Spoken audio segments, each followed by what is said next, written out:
This is Comic Geek Speak, episode 1617, Off the Racks. You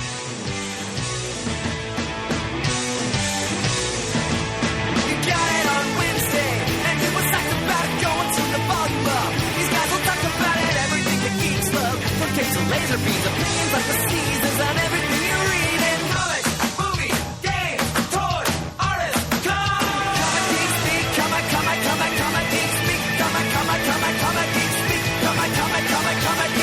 Comic Geek. Uniting the world's mightiest heroes. This is... I'm Brian Chrisman. I'm Shane Kelly. I'm Adam Murdo. And I'm Chris Everly. See, look at that. You're laughing so much you almost didn't introduce yourself. All right. Good-natured ass. Welcome to the show. What's so funny? Just Chris. He's always dancing. All right, so in this episode, we're going to be doing some catch-up a little bit on some off-the-racks. That's correct, Fancy. From the past couple of months. Actually, what are the titles? Someone read them off to me, please? It's we're doing the books that came out in May and June. So it's Future Quest 1 from Hanna-Barbera and DC Comics, Civil War Volume 2, Issues 0 and 1, from Valiant, 4001 AD number 1, and then from IDW, Tales from the Darkside number 1. All right. And as always, bless you, Murd. I thought you were going to sneeze there. He did sneeze there. Good tight. It was prescient of you. Well, the way you gestured, I said, that's probably going to sneeze. I thought he was doing that dap, whatever Jeez, that stupid thing. Anyway, and as always, spoilers. Forewarned is forearmed.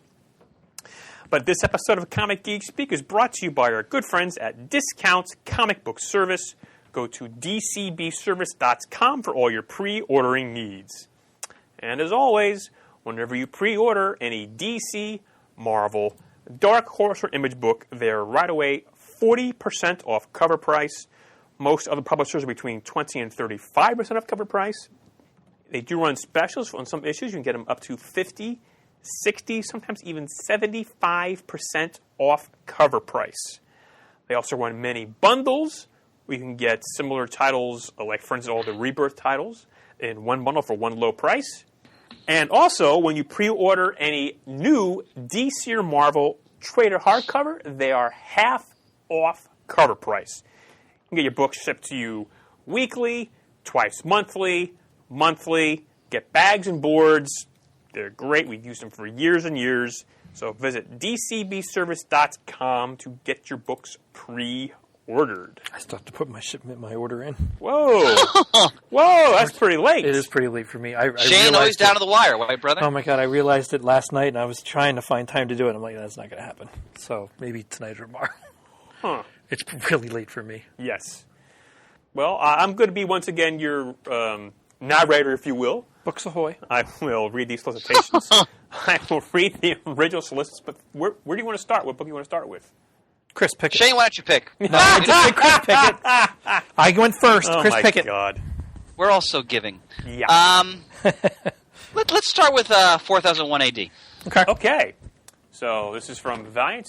4001 AD number 1 of a 4-issue series. Written by Matt Kint. Art by Clayton Crane. In the tradition of Book of Death, Armor Hunters, and Harbinger Wars, Valiant's most ambitious crossover event yet starts here. At the dawn of the 41st century, the future of Earth will be decided in the stars. This May, the rebellion begins in 4001 A.D. All right, so guys want to give your ratings? Shane? I would give it a borrow for me. Yeah, for me, a buy. Strong borrow for me. Shane, go ahead. I really enjoyed the artwork, and I love a lot of what they're doing in Valiant, even though I have yet to keep up with everything monthly. Whenever Jamie talked about it, I want it, and I never did. And then I got into some things and fell behind. But the crossover here seemed very interesting, and I like what I read. I do feel like if you're not invested in the Valiant universe, the number 1 issue reads a little confusingly to me. It did. but I'm interested in what they're doing and trying to follow the miniseries and see if that launches me into more reading of the Valiant universe as a whole, rather than just stopping by every now and then. I like what I'm seeing. I like the characters that are involved, and again, I love the artwork on this issue. Murdy Poo? Murdy Poo. I like that. I've been watching H.R. Puffin stuff on DVD lately, so... Of course. Just Witchy Poo, Murdy Poo. Oh, yeah. I'm down with that. Shane, I see where you're coming from there about this being a little less than accessible to the casual Valiant reader. Because really, come down to it, what this story is just... it's a story that probably originated as just another arc in the ongoing Rye ongoing series, which is by pretty much the same creative team, Matt Kint and the awesome Clayton Crane. Sure. Which is, and that's the one I read the most of. I've been enjoying Rye very much. Yeah, same here, Shane. I totally agree. It's easily one of the strongest, if not the strongest, books in the Valiant line these days. But yeah, so this is just a story from that title that was kind of forcibly everted, probably at the prodding of editorial, into this, just spun out into this miniseries event, which with some... there'll be a bunch of tie-ins, so the connection to other books in the Valiant universe may be, to one extent or another, contrived. Mm-hmm. So yeah, if you haven't been following the Rye series, it may be a little bit inaccessible to you at first. Although it should be mentioned, there's a 3-page catch-up section at the beginning, illustrated by David Mack. Mm-hmm. It's in beautifully rendered. Oh, yeah, it's in the style of a Japanese wall hanging.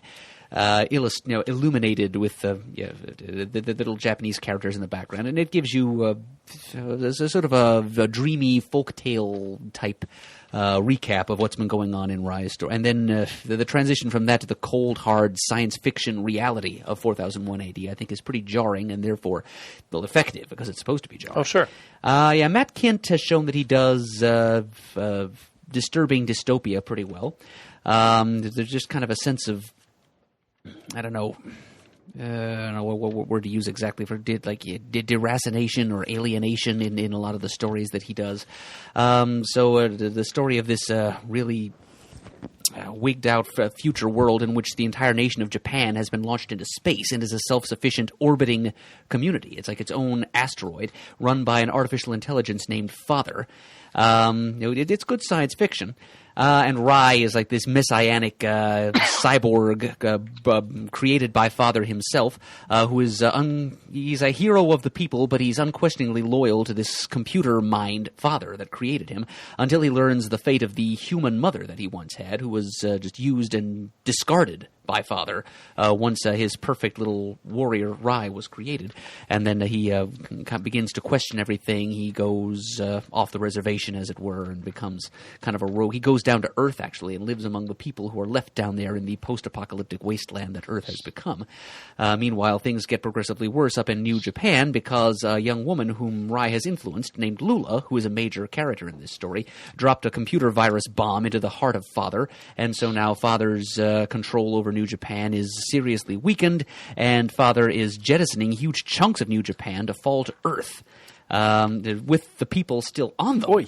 And I forgot that. Which is harsh. It's so there's a pretty major. Father's showing his true colors here, but even then, the citizens of New Japan, including Lula's parents, are still in deep denial about all of this. So that's going to be a major crux point of the story in the next few issues, I'm sure. Meanwhile, Rye is down on Earth in the company of another Valiant mainstay, Gilad the Eternal Warrior, and a mentally disabled, large, muscular guy wielding a big warhammer named Lemur. He's the kind of guy who refers to himself in the third person a lot. Lemur think that we do this, like that.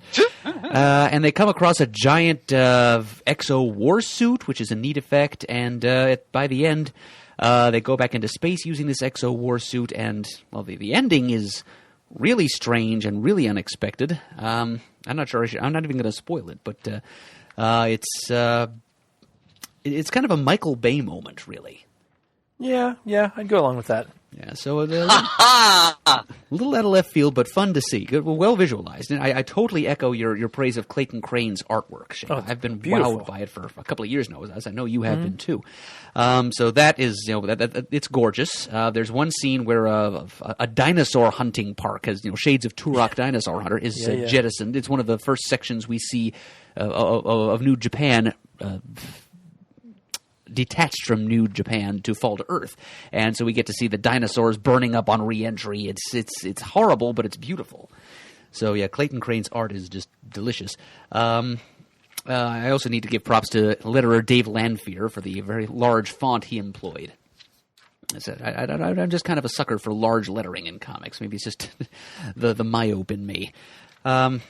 But yeah, it's decent science fiction. If you've been enjoying Rye's book all along, there's absolutely no reason you wouldn't enjoy this because it's just an extension of that Rye book. If you're a more casual Valiant reader or grazer, it may be a little bit of a difficult thing to ease into. But yeah, the artwork alone is probably worth the reading experience. Plus, the giant Exo armor. If you're a fan of Exo, seeing that in here is kind of a neat touch too. So yeah, it's. I'm still going to stick by my guns here, though. I'm calling it a buy, not an especially strong buy, but a buy nonetheless. Okay, for me, this was a strong borrow. Now, admittedly, I have very little experience with Valiant. Although, Murd, I should mention, I started reading the Quantum Woody Compendium yesterday, and I'm enjoying that thoroughly. Mm-hmm. So there'll be a few laugh out louds for you there. Oh, it's vintage Christopher Priest. So I went into this with I've never read a Rye comic in my life. My only association with Rye is that insufferable first issue from the 90s that turns up in every goddamn collection I ever purchased as a comic book retailer, which no one will ever buy. But that retail levity aside, I went into this looking forward to. I've never really read much Valiant. Like you guys, I was floored by the art, both the David Mack sort of Japanese wall scroll style in the beginning, and then the just gorgeous dystopian world created by Clayton Crane for the balance of the story. I echo all of Murd's sentiments, like with the image of the dinosaurs burning up, and I thought the scenes between Lula and her parents were especially compelling because it often reminds you how, granted this is an extreme example, but how easily people can be hoodwinked when they've been programmed, by government propaganda. I enjoyed this. The only reason I give it a strong bar is because, kind of what you guys were saying before, if you're not well-versed in Valiant, this isn't necessarily the most accessible comic in the world. And when I say that, I don't mean it's not accessible, because I still enjoyed the story. Because I don't have that background in Valiant, I probably didn't get as much out of it as if I would have if I had been reading Valiant, at least the most recent incarnation of Valiant. But definitely a strong borrow, and I certainly wouldn't be opposed to reading the balance of this series. So that's my rating for that. Where would you like to go next, brothers? Future Quest. Let's do it. All right, so Future Quest #1, written by Jeff Parker with art and cover by Evan Doc Shaner. When the adventurous and inquisitive Johnny Quest and his adoptive brother Haji make a startling discovery in the swamplands of Florida, they are pulled into an epic struggle between the Space Rangers and a dangerous villain who threatens the galaxy. Now it's up to the combined forces of Team Quest, International Security, Space Ghost, and a host of Hanna-Barbera's greatest action heroes to stop him and save their universe. All right. The Murd. Bye. I echo those hearty sentiments. As do I.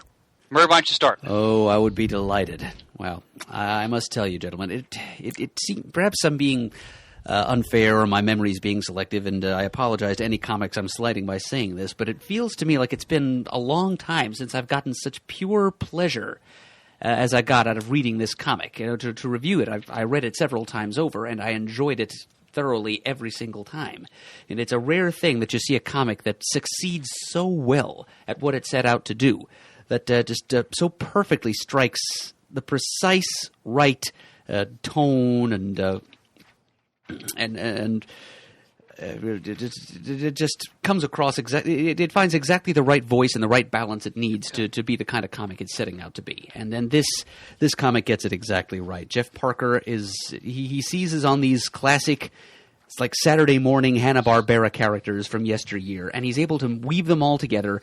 I mean, not even as many as we'll see as the series wears on, of course, but even the few that we see in this first issue, he uses them all to great effect. He just combines them all and turns them into something new, relevant, exciting, and interesting, and yet he does so without sacrificing any of the optimism and I'll go ahead and say innocence. Innocence as distinct from naivete and juvenility and simplicity, which is something that plagued the actual Hanna-Barbera cartoons that this comic is based on. But yeah, it's not like that. This is not a comic exclusively for children, as those original cartoon shows were meant to be. This is something that is truly for all ages, and it's the rare comic that can do that these days and do it well. Yeah, the opening sequence with the future Space Ghost fighting alongside Space Force Unit 90 and this whole core of wonderful Alex Toth-worthy alien designs that was put awesome. forth by Doc Shaner, establishing the threat. And then we cut directly to the Everglades with Johnny Quest and his whole cast of characters. Haji is still on hand. He's still playing second banana to Johnny, but he's developed kind of a likely dry sense of humor about it. Race Bannon is there. Even Bandit is included here. The people who created the Johnny Quest cartoon didn't even want to include Bandit, but Jeff Parker does, and he's completely unobtrusive. Then we get Birdman and Avenger showing up. Dr. Zinn, Dr. Benton Quest's big arch rival with his creepy battle drones, those big walking eye things. Yes, it's. I had the Johnny Quest theme song just drumming in my head the entire time, every time I read this, and for hours after each reading. Yeah,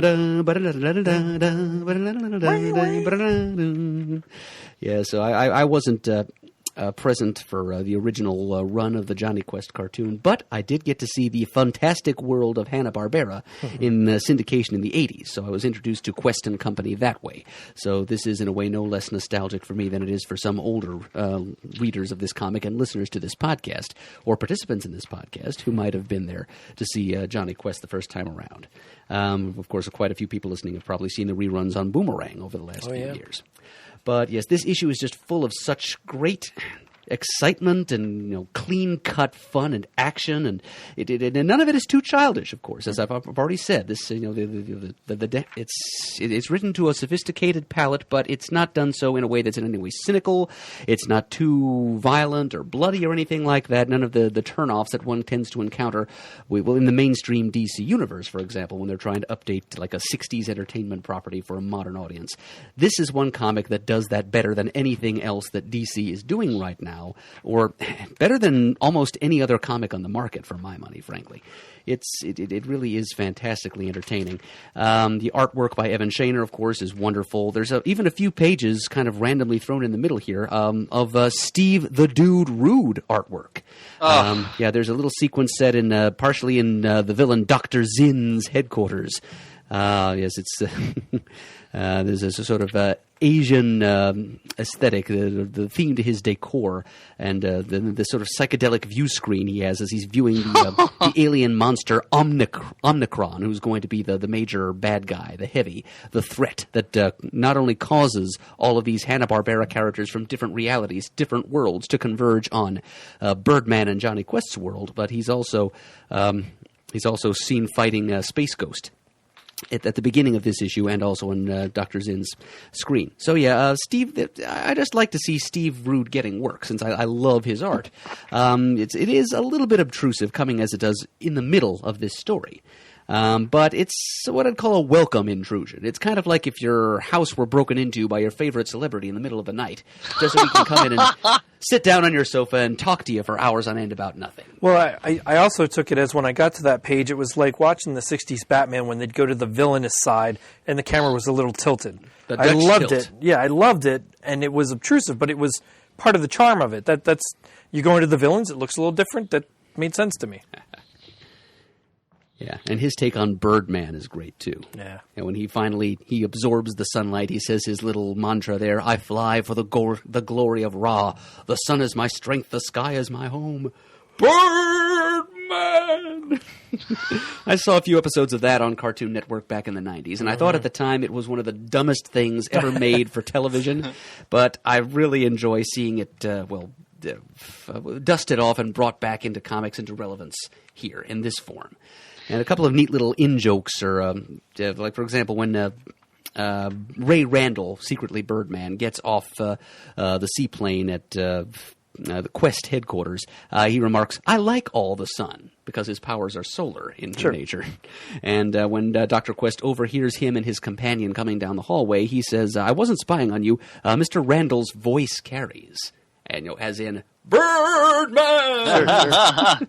Subtle humor there. Jeff Parker he's just so great at taking oddball concepts and spinning them into pure gold. He's done that many times over the past few years with Agents of Atlas, with Thunderbolts. That he wrote that Captain Marvel Shazam miniseries from Convergence. Also with Doc Shaner on art. Right. So that was what got a lot of people excited for how good this series would hopefully turn out to be. And I don't think we're going to be disappointed. I'm even happy that we have this new character, Ty, and his little animal sidekick, Snag, the cat. And if Snag is not short for Snagglepuss, I will be deeply disappointed. And we're being teased with all these other great Hanna-Barbera characters, which will show up eventually. At first, I was a little disappointed that we didn't get to see more of them in this first issue, but then I realized if we did, I would probably be sitting here saying right now, well, it felt a little cluttered. The pacing was thrown off by his having to work in cameos for all these characters. And ultimately, I would accuse it of falling prey to one of the cardinal sins of Batman v Superman for shoehorning all this stuff in. But nope, instead we just get little glimpses of things like the Herculoids, Mitor, the Galaxy Trio, Frankenstein Jr., and even, not advertised, not shown on the cover, but Shazam the Genie and his two little teenage pals might be showing up at some point. This has the potential to be so much fun, and it's more than just, it's not simple-minded fun either. It's a solidly told story. The artwork is beautiful. I could just go on raving about this comic, but I'm going to have to stop at some point. But yeah, definite buy. I give it the Jamie D. Triple Crown buy. And Murd, I echo all those sentiments once again. I was excited to read this, not only for the Hanna-Barbera component, but also because I really enjoyed Jeff Parker and Doc Shaner's take on Flash Gordon. Shane, did you read their Dynamite Entertainment Flash Gordon series? No, I don't think so. I might have the first issue or two. It was. I don't think I have all of it. I don't think I have all of it, though. I have the trade. I'll lend it to you. Okay. It's really, really fun. And so that gave me high hopes for this, and I was not disappointed. Now, I watched a lot of Hanna-Barbera cartoons when I was growing up. Some, of course, were reruns from the 60s. So I'm familiar with all these characters to varying degrees. By the way, one aside, didn't they do a riff on Birdman with the Harvey Birdman? Oh, yes, cartoon? Attorney at Law. Yeah. Yep. Okay, which I found quite amusing. All right. This is a different continuity. Yes. Oh, yes, I know that. But Mert, you hit the nail on the head. What I really enjoyed about this was it was engrossing on every level. Like you said, a kid could read this, and also an adult, and really get a lot out of it. The artwork was so perfectly captures the tone of Hanna-Barbera. Like, for example, I don't have page numbers, but when Haji's jetpack malfunctions, he's shouting Johnny, just a look of panic on his face. It just so perfectly captures the feel and the tone of the world of Hanna-Barbera. But like you said, it adds this, and I don't mean this in a negative way, but an adult element to it that makes it all the more engaging. It's so hard to do a comic that appeals to every age level. I think those are very far and few between. And this, I think, really pulls it off. I have not read the subsequent issues yet. In fact, I don't even have them. I have to order them. But I really enjoyed this. And I would even say, even if you're not very familiar with Hanna-Barbera, if you love good adventure, if you love artwork with a real cartoony / Silver Age feel, this is the book for you. Highest recommendation. Very much a Triple Crown buy to echo Merd's sentiments once again. I also really enjoyed sort of the origin of Space Ghost, so to speak, in the beginning there as well. So this was fantastic. Strong buy. I agree with the trifecta of buys as well. I was absolutely blown away by the artwork. I am familiar with all these cartoons, just like both of you, just like I'm sure Pants is. I was not the biggest Johnny Quest fan as a kid, but I grew to love it as I would see it in reruns on Cartoon Network, Boomerang, whatever. Loved the Space Ghost origin. Very Nova Corps, Green Lantern Corps. Had its own unique spin, though. All of it all together, it was just phenomenal opening few pages. Loved the Johnny Quest stuff. Loved seeing all the characters, the whole family cast of characters together. The jetpacks, even Bandit's little cameo. Like you said, he was there. Wasn't overbearing, wasn't in the way. It was just kind of perfect the way it was. Loved the Birdman stuff. I could not only do what you were doing, Murd, with the Johnny Quest theme. I could hear the Birdman, like a bird, when he came out and changed into Birdman with Avenger.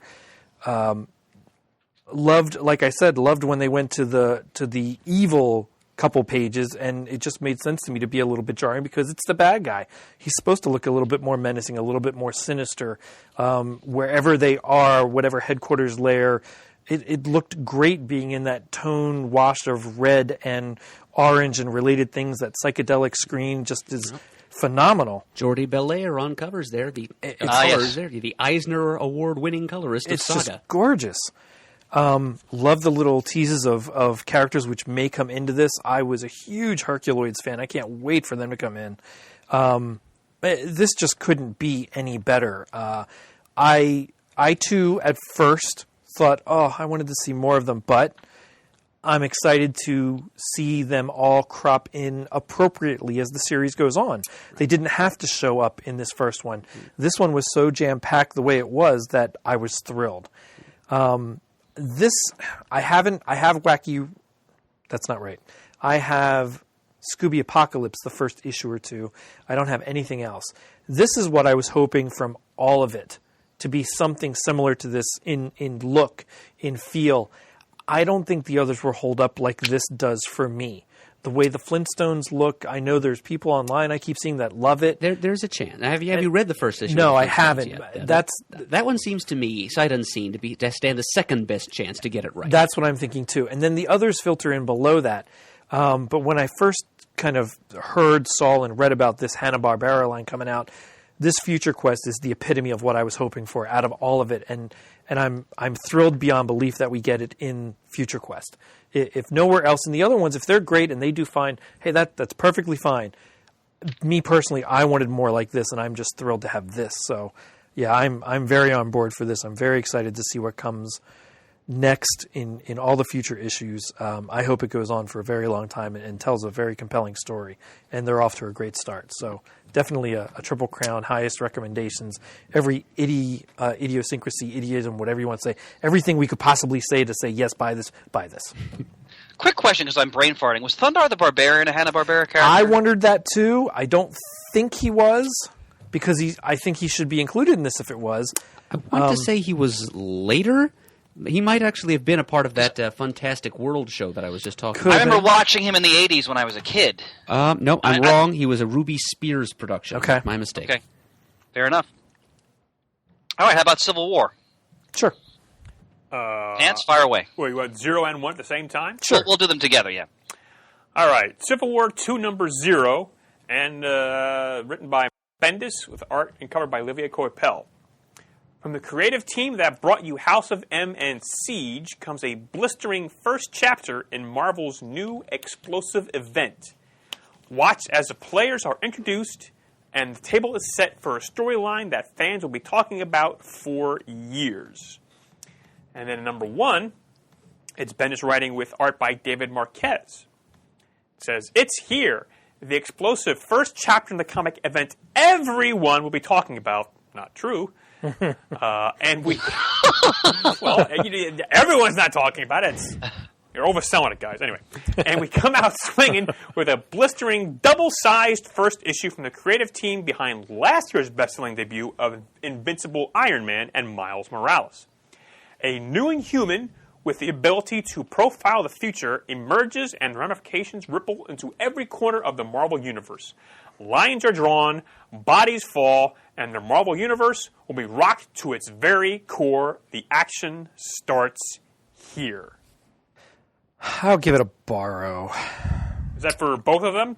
Well, I only read I'm number sorry. one, Yes, Yes, so. I'm afraid Chris is the only reviewer tonight who will have read number 0, but we have all read number 1. But I'm going with a borrow. Bird? Yeah, and an above-average borrow for me, too. Yeah, this is a tough rating for me. I think I'm going to go with the Biro. Certainly. You guys mind if I go first? No, not at all. Go right ahead. Yeah. So, we've talked about this many times on the show, how I think I speak for all of us, but sometimes I think we're a little fatigued when it comes to events. Mm-hmm. So, I went into this not pessimistically, because I usually like what Bendis does. I love Olivier Coipel is actually one of my favorite artists that is working in the business today, actually. I love his work. And Marquez is no slouch either. So I was into the creative team. I think my trepidation was, part of it's just the cynical corporate element. Okay, they did a movie called Civil War, so now they're now doing Civil War again in the comic book. But I kind of pushed that off to the perimeter, to the periphery, and so let's just take this as on its merits and see what it's like. I think if you're a Marvel fan, if you're really into Marvel, you definitely should read this, because there are at least thus, and I've read through issue 4, which I got today as a retailer. It doesn't go on sale till tomorrow, but so certainly big events are happening. Do I think they're going to have a sense of permanence in the Marvel Universe going forward? Like, is that people who are dying in the story going to stay dead? Well, that's of course an open question. In terms of the conflict between the Captain Marvel faction versus the Tony Stark faction, I found the premise, the fact that there's an Inhuman who can foresee the future, and Tony feels that it's wrong to just go by this young man's premonitions, while Carol wants to act upon them to prevent, possible, catastrophe, is interesting. And I actually found Tony's take as a futurist on it very interesting. And I found myself actually agreeing more with Tony's perspective in this case than Carol's. Yeah, I got to say, guys, I'm kind of torn on this stuff, because you know what? I'm getting tired of it all. Like the book we just reviewed, Future Quest, and the book we're going to review, Tales from the Darkside, which I thought was freaking amazing. Something like this, it doesn't jazz me as much as it would have, when I was several years back. But I still think it's a very well-told story, these 2 issues. I hope the death of War Machine actually means something, and they don't bring him back, at the end of the story, for example. Because, that gets old real quick, too. But I enjoyed seeing, sort of the debates, and this is what Bendis does best. I think what he does best is not so much action, but dialogue and interaction and intensive interpersonal scenes between characters, where he establishes their history and their personalities. And I really enjoyed his take on Tony, his clash with Carol, their different views on what all this means. So as far as an event goes, I think this is worth reading, especially if you're a Marvel fan. If you're not a Marvel fan, you can live without it. If you're a Marvel fan, I would check this out. Do I find this as exciting as a book like Silver Surfer? It's not even close. Because again, it's also just part of my sort of my perspective on a lot of things in my life these days. Anytime where I sense a corporate fetter involved in something, I just don't enjoy it as much. Like when we talk about Tales from the Darkside, which I think is one of the damn best single issue comics I've read in a long, long time. To me, there's a big contrast when a creator has complete control over what they're doing, and then versus what's clearly a company-fueled event. That's my take on Civil War. Fire away, guys. All right. So, first, I am a little skeptical when you just have a movie come out, Civil War, and this is Civil War when Rhodey gets hurt in the movie and now he's dead in the comic. I'm like, oh, okay. That weighs a little heavy on me. The fact that it's almost all-encompassing of every title in the Marvel Universe is daunting, to say the least. And if it was DC, which I followed more closely throughout the years, I get excited for that stuff. So like you said, Chris, if you're a Marvel fan, this might be right up your alley and fantastic, because I do like sometimes company-wide crossovers. I think I'm a little more spent with Marvel because they seem to do it every single month. Whether it's Civil War or what was before that or before that, there's always an all-encompassing crossover going on. Well, right they now, do it at least every year. I think it's been more than that. And the year, like the summer events, I've always been fine with that to a certain extent, but now it just seems like as soon as one ends, one begins, or the build-up begins, and it covers almost every single issue. I also would like to add to, if you're a Marvel fan, I think you have to be a Marvel fan of what's going on in Marvel right now. That's a good point. Because a lot of this stuff is beyond me since I am reading so little current Marvel that I'm somewhat uninterested in it. I want to read the main event, as I have been with most of the Marvel events the last few years. I'm interested in the main event. I'm really not interested in any of the superfluous stuff that happens in every other issue. Now, again, if you, Chris, or Murd would come and say, hey, that whatever title was really good and really told another part or a deeper part, as we always say, it just gives you more of the story to go on. But if one of you guys came to me and said, hey, that was really great, you should read it, I'd read it. Otherwise, I will probably just at some point read this entire thing. I'm not ordering the issues of this. I will read them either if I pay Murd for the codes or if I get a hold of a trade later to be able to read it. I'm not so enthralled with it that I have to get it right now and read every issue as it comes out, like I am with some of the Rebirth stuff. And that's just me. I'm happy with a lot of what DC's doing right now. I'm not as happy with what a lot of Marvel's doing right now. I liked what I read in this story. I liked the artwork. It was beautiful. The Rhodey Rhodes thing really surprised me as I'm flipping the pages. I even turned to Mert. I'm like, all right, what did I miss here? I got to go back, and I'm looking through. And then he said, well, it's the next couple pages. I'm like, all right, well, then I got to that part. The end shocked me. This little thing with Jean digging into this new Inhuman's brain and can't read anything is interesting. I'm actually glad they included her because I know the X-Men seem to be kind of on the outs with Marvel right now for that's an understatement. Many reasons, almost into the ephemera. Yeah, and that's quite disappointing for how great All New X-Men was, and how on board I was for a lot of the X titles to see them kind of pushed off like this. So yeah, some big things, some exciting things are happening. I'll be interested to read the main series. I'm just not sure how much I care about almost every single Marvel issue being tied into this.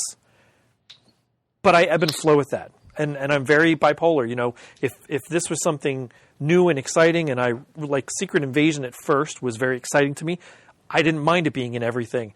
Civil War 2, I mind it a little bit more. But hey, if that's your cup of tea and that's what you like, there's nothing wrong with that at all. I like my share of all-encompassing company crossovers too. Mm-hmm. Civil War just seems a little bit more corporate-driven, like you say, Chris, than what some of the others have been for both DC and Marvel in years gone by. Well, I'll say this, Shane. Considering the scope of this story, and again, to be fair, I've read ahead of where we are right now. For what I've read so far, it's definitely worth reading. Okay. Especially if you're a Marvel fan. You made a good point. Especially if you're versed in Marvel right now, I think you will get more out of it. Especially the role of, Carol Danvers is a pretty major role now in the Marvel Universe in terms of being Captain Marvel and what she's involved in. And she's going to be in a movie. Yeah, exactly, and that's all well done, Murd, and that's very much being played out in the comics now. So I can understand why, again, besides the obvious profit aspect of it in the real world, is why they would have this on the books, because it reverberates in the whole Marvel Universe because people are taking sides in the story. Now, we've seen that before. And I thought the first Civil War was one of the best Marvel crossover events they've done in years. Like, I loved that story, and that had quite lasting ramifications to it. And as you go forward in the issues, without giving anything away, they address that. And that's where I think Bendis is really strong as a writer, really delving into the relationship between the characters and how events have impacted upon those relationships. So when I say buy a row, I enjoyed this. I just, as a reviewer, and to tell people out there, again, unless you're if you're not a hardcore Marvel fan, you don't need to rush out and buy this.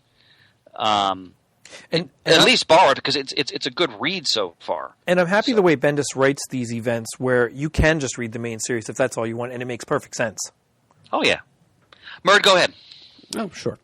Well, yeah, I'll begin by saying that I'm definitely in the camp of I share the event burnout lamented by the two of you a few moments ago. I'd be lying if I said it didn't have some effect or influence on my reception and response to this comic. As we'll see in a bit, that's probably the main reason why it became a borrow for me instead of just a buy. And I'm sorry to interrupt, but I know we say this every time an event comes up, that there are one or more of us that are event burned out over something. It is what it is. It depends on the quality of the premise for the event. Is its raison d'être sufficient for us to? Can this event justify its own existence as such? And I would argue that the original Civil War was a solid enough concept to justify its existence. I am much less convinced of that for this story. But just to treat it as a story, as a single comic. To be fair here, we're talking about issue number 1.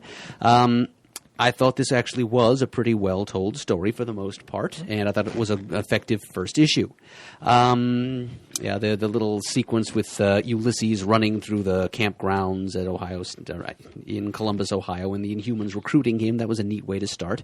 The sequence versus the Celestial Destructor, that kind of felt like it was kind of a broad-stroked, quick sketch version of a superhero major battle, cosmic battle. It was kind of like a representation of a battle instead of an actual scene. You see what I'm saying here? It's just felt like imperfectly or incompletely rendered. Like Bendis is just, okay, well, bibbidi-bobbidi-bobbidi, hand-waving a little bit. There were cosmic threat, people get together. Oh, and in the end we learned that, what tipped us off to this in the first place? Oh, it was this new kid that the Inhumans gave us the tip. So it was just an excuse to get the characters together, and the real story begins. The stuff that really matters begins that scene at Stark Tower, the after party, if you were.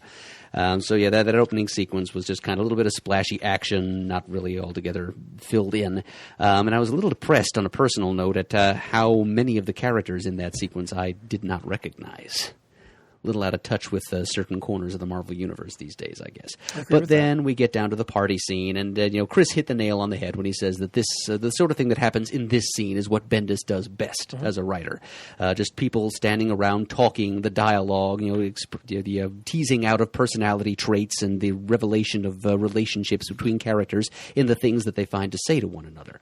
It's still a little bit off-putting to me to see Iron Man in the comics written in the same speech patterns as the RDJ cinematic Iron Man. But again, as Chris said, this is Civil War 2 in a year that a Civil War movie is coming out. They got to pander to that crossover audience or whatever. So, and then that which barely exists anyway. Well coughed, Chris. Well coughed. Yeah. Yes, and the boiler room scene where all the some of the upper echelon of heroes gather together in the supply closet, and we meet Ulysses for the first time. And you mentioned the bit with the young Jean Grey of the all-new X-Men probing Ulysses' mind. Yeah, I agree, Shane. That was a neat bit as well. And just the way Ulysses is introduced and treated here rang very true to me. I mean, the character doesn't have a whole lot of depth or layers to him. I'd actually almost liken him to, for you DC fanatics out there, to Alex Luthor of Earth 3 in Crisis on Infinite Earths. He's kind of a wholly innocent, introduced as a sacrificial lamb on the altar of the crossover. He's been tossed onto the ritual bonfire of the big company event. He was introduced to drive this big thing that Marvel's doing this summer. And, who knows whether or not he'll have a life afterwards. But so in this story, he just kind of comes off as this, like I said, he's not very deep. He's just this poor, shallow, callow college kid who's in way over his head. And the way David Marquez's art, by the by, I was pretty impressed by, actually. The fight scene, he didn't really get a chance to shine in my eyes until the party scene happens, when we can see the characters just kind of standing around and talking and being expressive. But the way he draws Ulysses with his big doe eyes and his wispy little beard and his man bun and this perpetually puzzled expression, you really feel for the kid, You might not care about him as a character that much, but you really get the sense that he's just this poor, dumb college kid who had barely ever thought about the future beyond maybe choosing a major, and then one day he wakes up and he can predict the future. He's really been thrown in the deep end without getting any swimming lessons, and suddenly the world's beating a path to his door. He's being headhunted by all these factions of the superhero community to either predict the future or not predict the future, and So, yeah, Bendis makes you feel for the kid, and Marquez does his part as well. And then the debate that follows, I agree with Chris, is interesting. You know, the philosophical conflict that comes up between Tony Stark and Carol Danvers. And then the tragedy that follows, which, the lasting significance of which has yet to be seen, of course. I was a little disappointed that Bendis, unlike the filmmakers of Captain America Civil War, didn't have the good taste to not kill James Rhodes in this version of the story. Also a little disappointed that it had to be Thanos that they went to as the couple-page cameo villain who shows up to... just to be confronted by the Ultimates and to do Rhodey. And he's basically been relegated to the role of Nitro in this Civil War. Nitro was the catalyst of the original Civil War, the Stamford incident, and now we have Thanos doing that. I don't know whether editorial pushed Bendis to use Thanos in this capacity, but he's an A-lister. He should be used for something more than this, Yeah, I thought that was a bit That's of a good overkill. point, Mert. It's a good point. Yes, they could have gone to Super Skrull or something. I don't know. There's lots of other options, but I guess they want, because he's going to be, he too has cinematic relevance, something that crossover audience would recognize. So I just kind of wish that now all they're doing here is forcing poor Jim Starlin to come in and release yet another Infinity original graphic novel to explain how this was really just a time-displaced clone of Thanos or something. I'm okay with that, though. Yeah, just more Starlin stuff to read. That's right. That's fine. And so, in the end, as I said before, this is an entertaining issue. I liked it. I thought it drew me in a little bit. It makes me want at least to read a little more of this one story. But then we get into the whole issue of this being an event, about it drawing the rest of the Marvel Universe into its gravitational pull. And while I think this premise would be a cool idea for an Avengers arc, in one of the 84 different Avengers titles Marvel publishes monthly, it's just, or like a subplot in those titles, it's a good way to develop a grudge between Tony and Carol over the death of Rhodey, and maybe even like a philosophical schism, maybe even a little bit of a feud between whatever team of Avengers Tony is leading and the Ultimates. I just don't see this as being the spark that ignites a major, massive and massively divisive universe-wide Donnybrook between all the superheroes in the Marvel Universe. I don't see the entire Marvel Universe choosing up sides over a thing like what happened here. I don't even see... Well, Merds, something else is going to happen in the issues that you've not read yet that will further galvanize that. Well, I bow to you there, Chris. I was going to concede that I have not read issues 2, 3, and 4 as you have. So Bendis may have other things in mind here that explain how this could possibly escalate into as major and divisive an incident as it's apparently going to be. But just based on what we get in this first issue, I don't even see Tony's response to Rhodey's death as rational.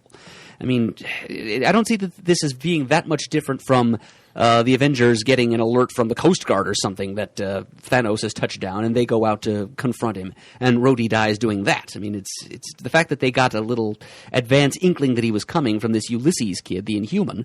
I don't see that as making Carol Danvers that much more culpable for Rhodey's death than she would have been if they'd found out about Thanos' arrival some other way.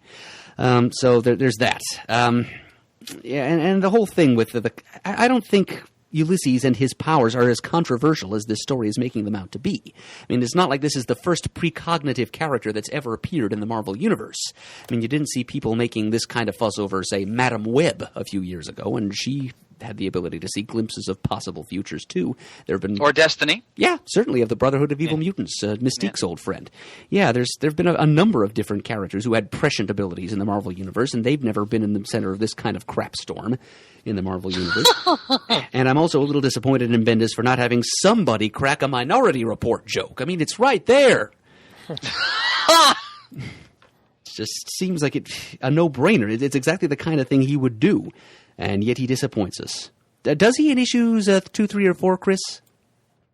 Crack a Minority Report joke? Yep. Not that I recall, but to be fair, I'd have to go back and look at them, but not that I recall at the top of my head. Well, so anyway, yes, I enjoyed this first issue for what it was, and like you, Shane, I will be reading. Well, okay, I will be buying the Spinal miniseries, the main miniseries of Civil War II, which you will then be probably cadging from me at a later time, and but I will be avoiding all tie-ins like the plague. That's kind of. But Murder, you're not going to read it till 10 years from now, though. Most likely, yeah. Yeah, I read this because we were going to do an off-the-rack review of it. But yeah, this will then go into the big pile, and the subsequent issues will follow it there.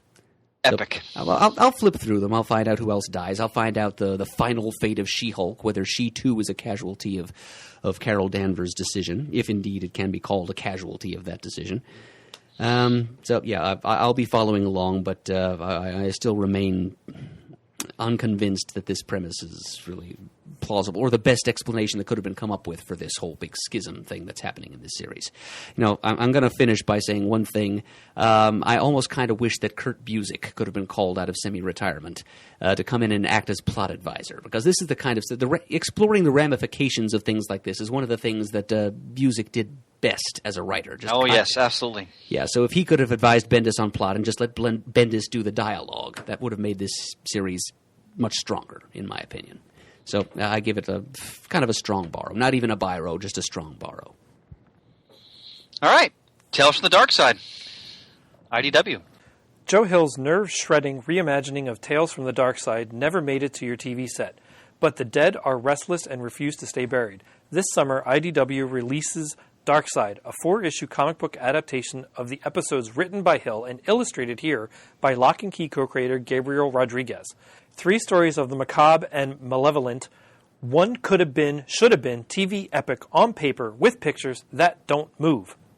Step out of the warm, sunlit world you think of as reality and get ready to take a chilling walk on the dark side. Shane, what's your rating? I don't have this one. I didn't read this one. Oh, okay. Oh, That's you should okay. have told me. I could have. That's all right. I'll borrow Merds after the fact. Oh yeah, it's a buy for me though. This is the strongest possible buy I can possibly recommend. Wow. So, mind if I go first? Oh, sure. Effuse. Thanks, brother. Now, this is by, again, the team that brought you Lock and Key. We reviewed the first volume of that as the book of the month some time back. I'm looking forward to getting back to Lock and Key. I had high expectations for this. They were met and they were exceeded. This comic, for me, is an example of to some degree, the lost art of the self-contained one-and-done story. In a time where we just talked about a massive company-wide crossover event in Marvel, DC's doing their rebirth, and this is just one creative team's vision of their property between 2 covers. I almost wept at the end of this. It moved me. It was profoundly human in terms of the characters that were rendered, and again, to get a firm grasp on different characters in one issue, that is so hard to do in terms of from the creator perspective. And the fact that they pull that off so effortlessly, at least as you read this, is a testament to how talented the Hill and Rodriguez team are. And if you read Lock and Key, you know what I'm talking about. There are very supernatural elements to the story, of course. There are some very creepy, horrifying elements to it.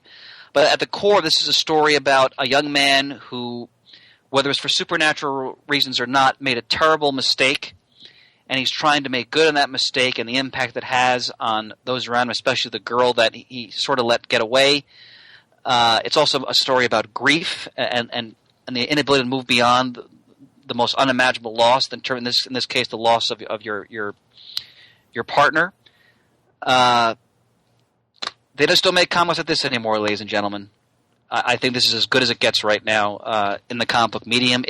It's what a relief! Like after having the world's most mystical bowel movement, all right, to read something like this, which had no corporate fetters of any kind. There was clearly nothing corporate behind it.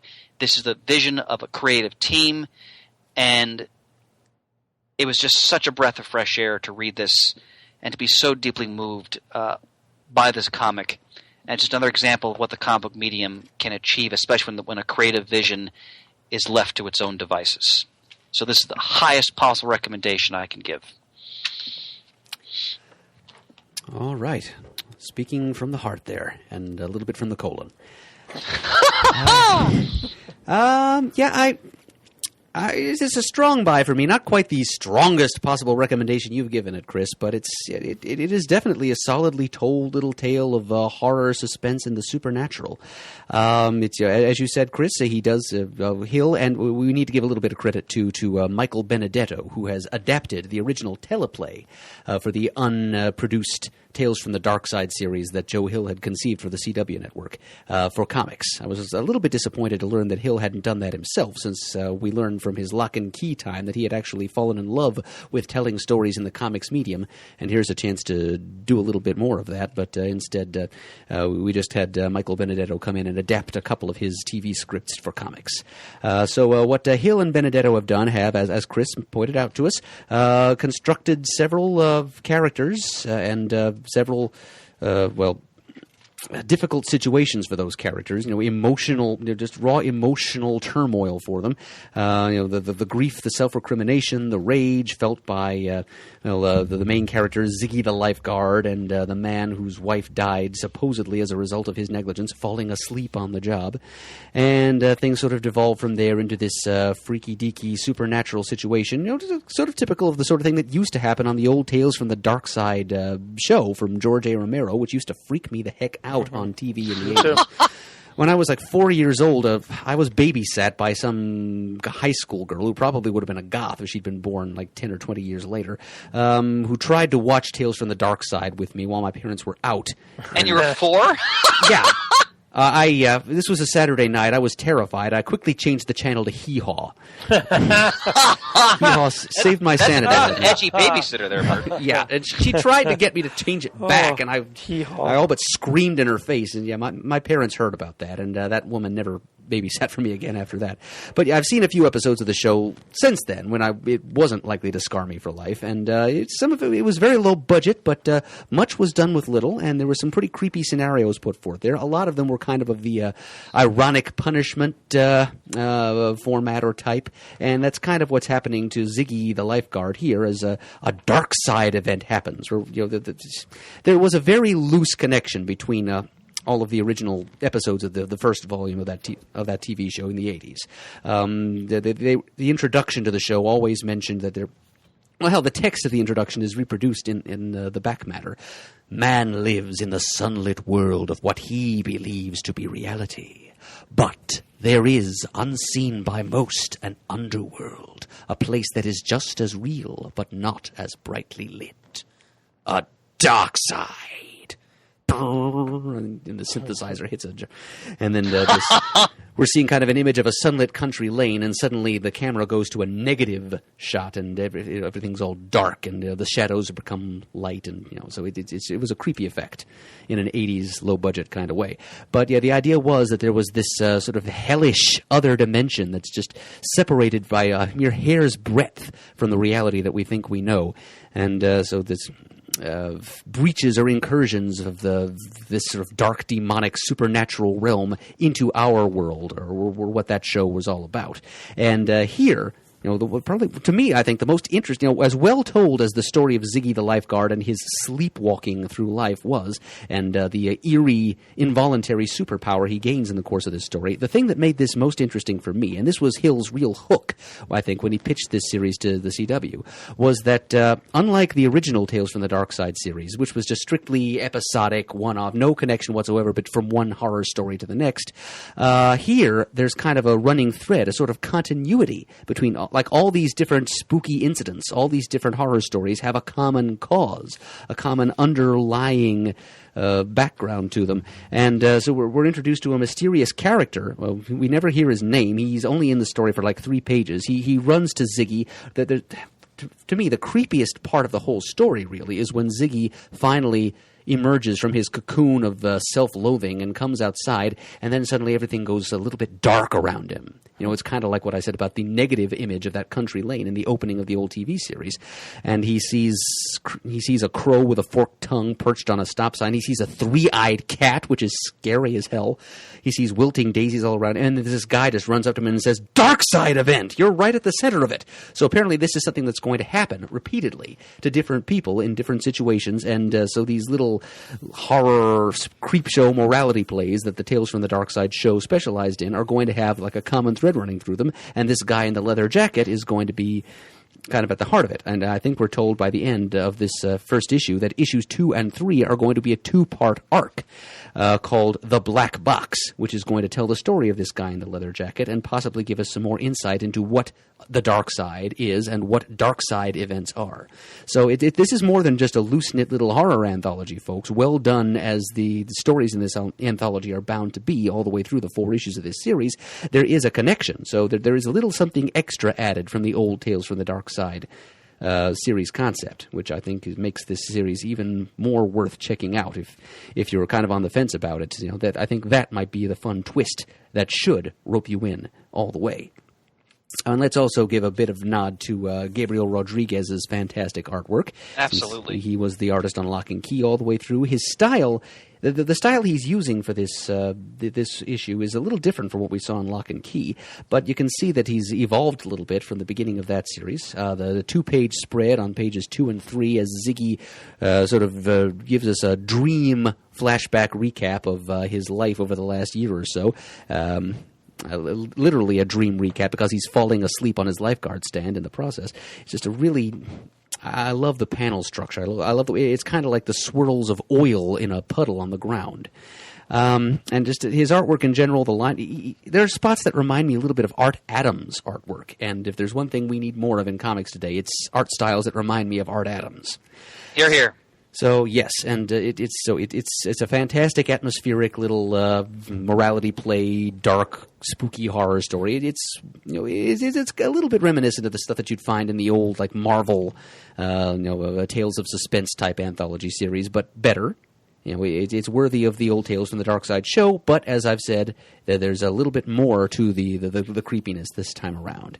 I'm not sure whether that actually adds to or detracts from the creepiness, the fact that there's some sinister force behind everything instead of everything just being random and unexplained.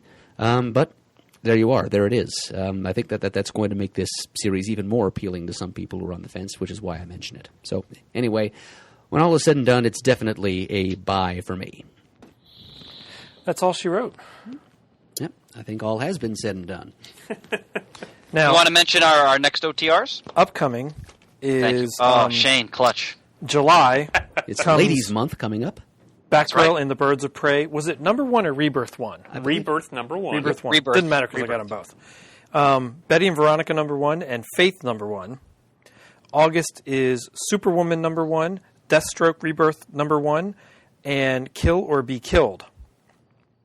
I forget who brought that out. That's Image. Brubaker and Phillips from Image. Thank you. And September is Doom Patrol 1, Doctor Strange Annual, and Mask from IDW. That's for you, Shaney Poo. I know.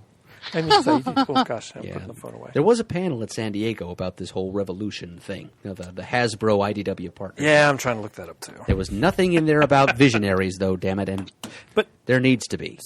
I swear somebody mentioned it, unless I dreamt it. Somebody No, mentioned I it. think actually when it was first announced that Hasbro was working on putting together a kind of universe for their properties And they were maybe in it. develop it into movies. Yes, Visionaries and Knights of the Magical Light were mentioned. Yeah, okay. Well, then I'm not completely crazy. I'm just aching. Murd, to we can hold out hope for you. Fingers and toes are all crossed over here, Chris.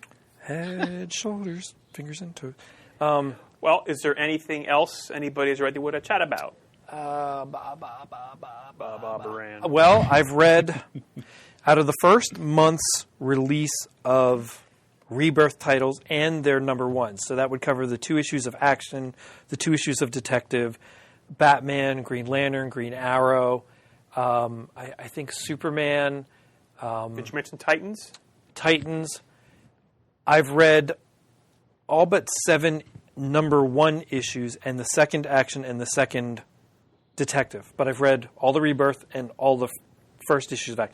I've loved all of it. There hasn't been one that I put down and go, oh God, that was terrible. I've really enjoyed all of them.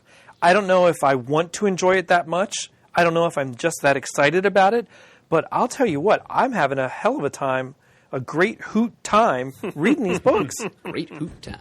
Shane, I just read Aquaman last night. I really enjoyed and I read that by Aquaman. That Abnett. one was a lot of fun. Yeah, it's where we're all done. Abnett really, I think, gets the character and what the potential they can do when it comes to his tension with the surface world. Well done. The Green Lanterns one is the weakest for me, but that's not to say it's bad.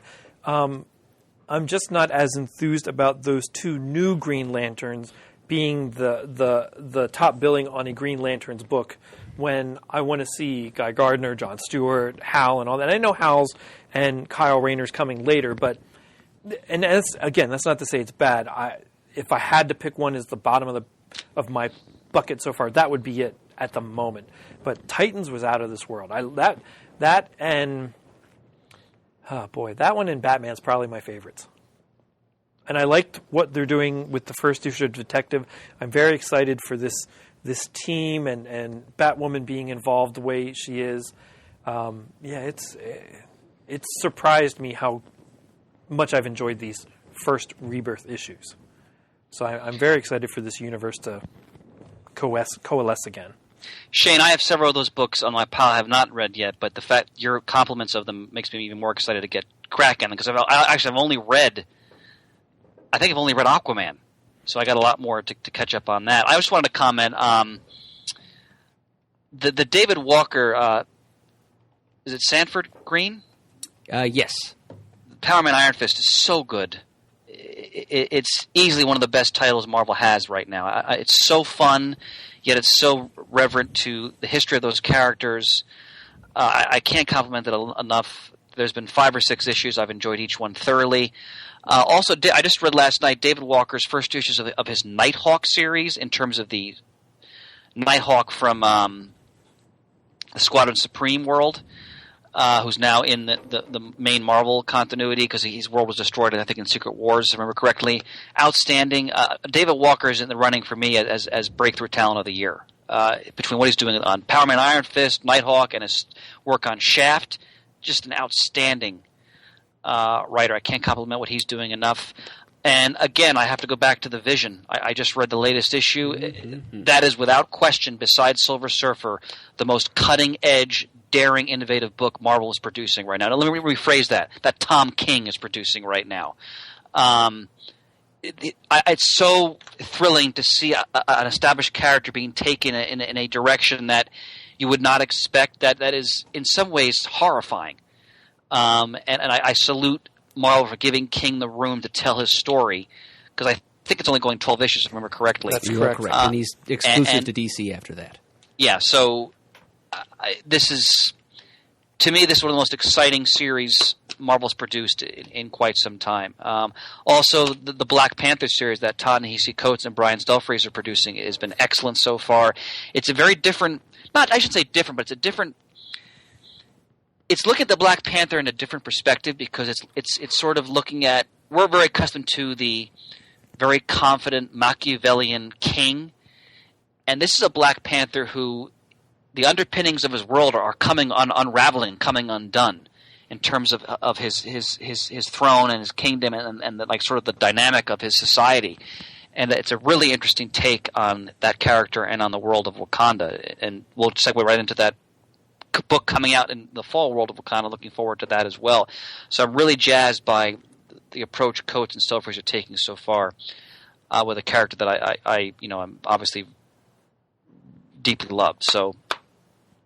Lot of great stuff out there, and I'm glad Jason Aaron won Best Writer because he damn well deserved it. Because between Southern Bastards, Thor, and all the work he's doing on Star Wars, he's one of the top writers in the business right now.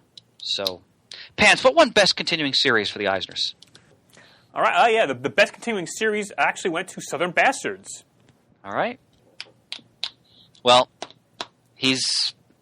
I'm loving everything that guy's producing from Scalped forward. Actually, but before even Scalped, he did what was that Vietnam story he did? Oh, I'm brain farting. Someone can help me in the forums. It was the first time I read a Jason Aaron story. It was about Vietnam War, both the American perspective and the Vietnamese perspective. It was incredible, and he's been knocking it out of the park ever since. So, a lot of great books out there. We're just touching upon the surface right now. So. I'll play 2. Okay. I recently skimmed through the first issue of Hillbilly by Eric Powell, put out from his Albatross Funny Books company. Eric Powell's the creator of The Goon, and it's kind of a supernatural, oddball, rustic humor kind of series. The Goon is this big, muscular scrapper guy who fights monsters. So the Hillbilly is kind of a Southern Gothic supernatural horror adventure story about this big old grizzled blind mountain man who wanders around Appalachia defending the good, honest, God-fearing hill folk from witches and swamp monsters and such. Yeah, it's if you read The Goon, if you're familiar with The Goon, it's got kind of the same sense of humor. It's very much in the same vein, but it's maybe a little bit more serious. It's got kind of a folk ballad quality to it, but it's still about grizzled old tough guy fighting monsters. It's kind of it's like Southern Fried Goon, I'd say. So I enjoyed the first issue. I'll be picking up others. All right. Very good. We shot our bolt, gentlemen? Yeah. Seems like it. All right. Well, this episode was brought to you once again by Discount Comic Book Service. Go to dcbservice.com for all of your pre-ordering needs. Visit us at comicgeekspeak.com. To send us an email, the address is comicgeekspeak@gmail.com. To leave a voicemail, the number is 267-702-6642. Stop by thecomicforums.vanillaforums.com and let us know what you think of all the off-the-rack pickies. Follow us on Twitter, like us on Facebook. Thanks to everyone who contributes to the episode, comments on the forums, makes Chris dance so funnily because it cracks me up. And as always, we are uniting the world's mightiest heroes, one listener at a time. You